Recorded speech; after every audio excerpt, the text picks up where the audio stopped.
Hi, my name's Denise. My pastor said I'm from Tennessee. I'm 24. I actually graduated the program in June, and I've had the privilege of being on staff ever since then. And I don't know why, but I'm really nervous.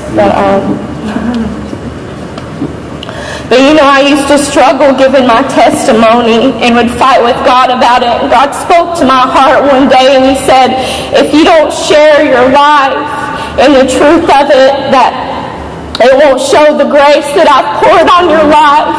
He told me that the world, they need to hear that I saved to the uttermost. And that's exactly what's happened with me. Because see, the world will tell you that a drug addict can't change. And I'm here to tell you different.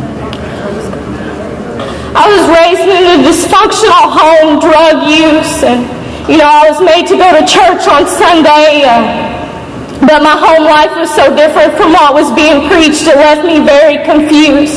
See, I had no relationship with the Word or the truth of God, so all my own ideas started to form at a young age. I'd always been a good student in school, advanced, cheerleading, top of my class.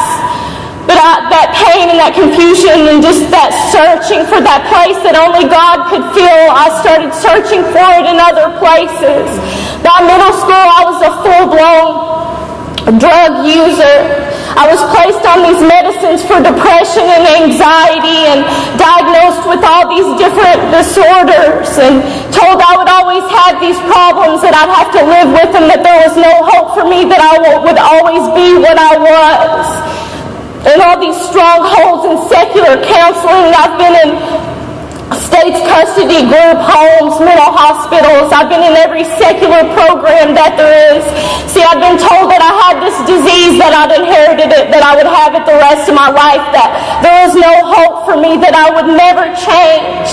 And so juvenile detention turned into jail, and I was on my way to prison when I cried out to the Lord.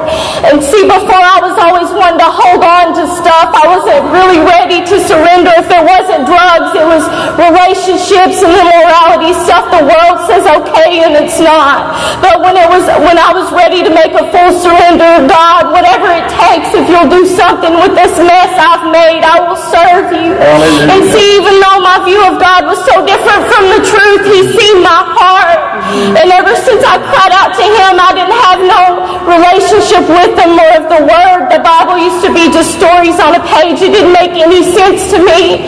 But you know that verse that says, draw nigh to God and He will draw nigh to you. That's something I stood on, and He's just revealed Himself to me, and He's broke down the strongholds, and He's restored the innocence that sin had taken. And see, those programs, they couldn't change my heart.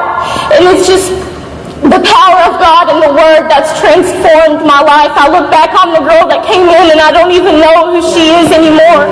And I just have such a burden to go out and tell people what God's done for me, and that He's no respecter of persons, and just to be a light in this dark world and to just proclaim the gospel. And the verse that says it all for me, the NIV puts it this way, and it says, in my anguish I cried out to the Lord, and He answered me by setting me free. Thank you for hearing my testimony.